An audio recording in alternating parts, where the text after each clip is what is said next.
समाज सुधारक rapid revision सिरीजमध्ये तुमचं सर्वांचं स्वागत.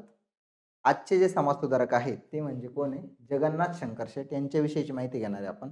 पहिल्या लेक्चरमध्ये आपण लहुजी वस्ताद साळवे यांचे डिटेल, त्यांच्यावर आलेले प्रश्न, आयोगाने विचारलेले सर्व घेतलेले आहे. ओके.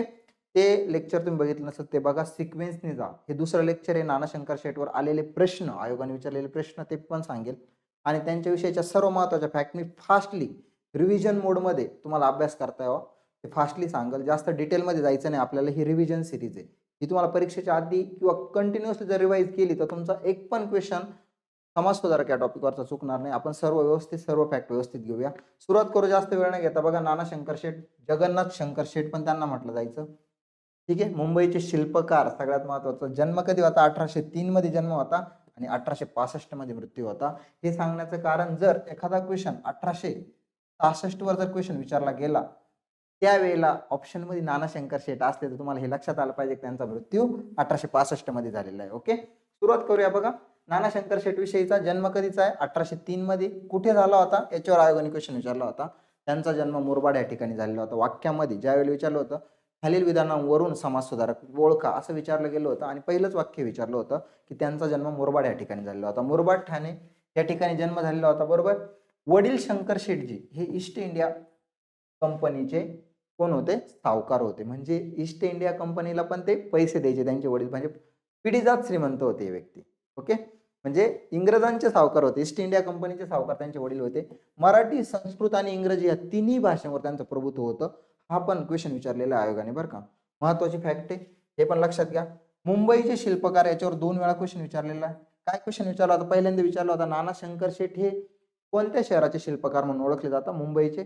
आणि खालीलपैकी कोणते व्यक्ती मुंबईचे शिल्पकार म्हणून ओळखले जातात? उत्तर होतं नाना शंकर शेट. क्लिअर झालं? म्हणजे आयोगाने विचारलेले प्रश्न पण लगेच घेतोय आपण.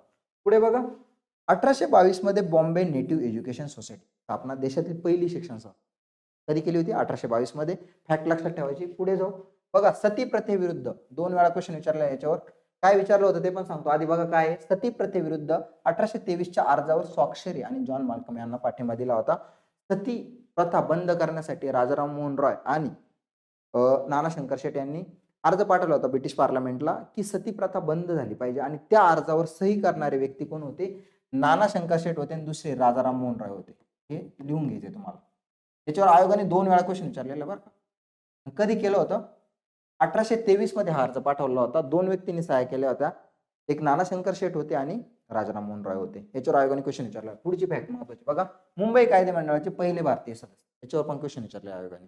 मुंबई काय म्हणजे विधानामध्ये दिलेलं होतं, खालील विधाने ओळखा.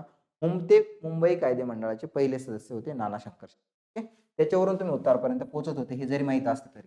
पुढचं बघा, कृषी क्रांती. काय केलं होतं? महाराष्ट्राच्या मॉरिशस मधून प्रथम ऊसाचे बेणे आयात केले होते. म्हणजे महाराष्ट्रामध्ये मॉरिशस मधून ऊसाचे बेणे त्यांनी इम्पोर्ट केलं होतं त्यावेळेला. ओके, पुढे बघा, 1830 मध्ये ऍग्रिकल्चर हॉर्टिकल्चर सोसायटीत सहभाग होता त्यांचा.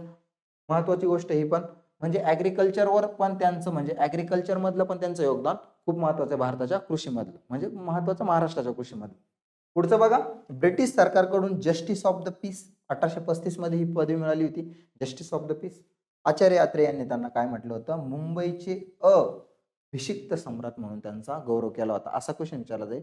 हा गौरव कोणी केला होता? तर आचार्य आत्रे यांनी केला होता. कोणाचा केला होता? तर नाना शंकर शेट यांचा केला होता. आता बघा मित्रांनो, ही मी रॅपिड रिव्हिजन घेतोय. डिटेलमध्ये आपली समाज सुधारक बॅच जयश्री मॅमने डिटेलमध्ये 40 समाज सुधारक घेतलेले, 15 ते 16 तास. तुम्हाला जर डिटेलमध्ये माहिती असेल, नोट्स काढायच्या असतील तर तुम्ही ही पण बॅच घेऊ शकता. फक्त 99 रुपये किंमत याची, एकदम कमी किमतीत ठेवलेली. सर्व समाज सुधारक तुमचे कव्हर होऊन जातील. तुम्हाला जर डिटेलमध्ये पाहिजे असेल तर हे बघू शकता, नाही तर आपली रॅपिड रिव्हिजन कंटिन्यू राहणार आहे ती पण बघू शकता. ओके, आणि आपली ही अर्थव्यवस्था बॅच आहे, संपूर्ण अर्थव्यवस्था. अर्थव्यवस्थेवरचा एक पण क्वेश्चन तुमचा चुकणार नाही अशा पद्धतीने नोट्स देतोय. आणि दशरथ सर जे शिकवणार आहे त्या व्यक्तीचं हे क्वालिफिकेशन बघा. 5 UPSC मेन्स असेल, 5 वर्ष शिकवण्याचा अनुभव आहे, MPSCच्या 4-5 मेन्स दिलेल्या आहे आणि हे सर्व डिटेल आहे आपल्या बॅच बद्दलचं. 2026 साठी जर तयारी करताय तुम्ही, तर तुम्ही 26 किंवा 27 साठी इकॉनॉमी एवढं जर केलं तर एकदम डिटेलमध्ये तुमचं कंबाईन मधला एक पण क्वेश्चन याच्यामधून, याच्या बाहेरचा शक्यतो विचारला जाणार नाही. सर्व सिलेबस कव्हर करणार ही बॅच. ओके, तर एक्सेप्शनल एखादा क्वेश्चन आला तर येऊ शकतो, पण खूप महत्वाची बॅच ही पण तुम्ही घेऊ शकता. पुढे बघा, नाना शंकर शेट विषयी बोलतोय आपण. एल्फिस्टन कॉलेजच्या निर्मितीत त्यांचा पुढाकार होता.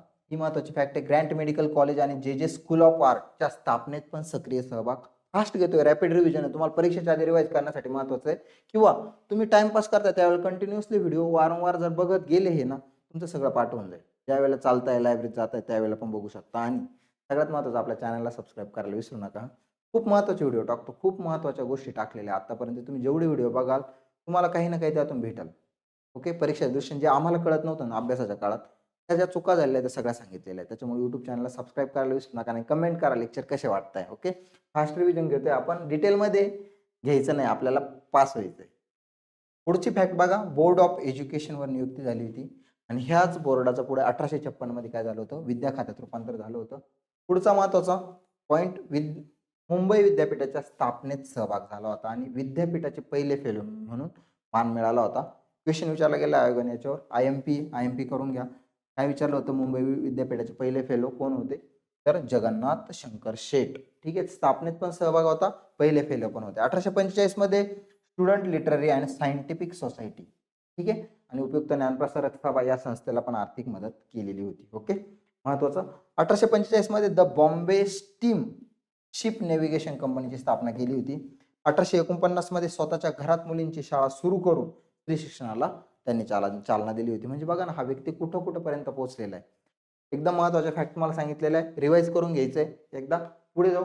पुढचं बघा, 26 ऑगस्ट 1852 मध्ये दादाभाई नौरोजी यांच्यासह बॉम्बे असोसिएशनच्या स्थापनेमध्ये त्यांचा सहभाग होता. म्हणजे बॉम्बे असोसिएशनची स्थापना कधी झाली होती, 1852 मध्ये झाली होती. कोणी केली होती, दादाभाई नौरोजी आणि जगन्नाथ शंकर शेठ. ओके, त्याचे अध्यक्ष पण कोण होते, जगन्नाथ शंकर शेठ झालेले होते, हे पण लक्षात घ्या.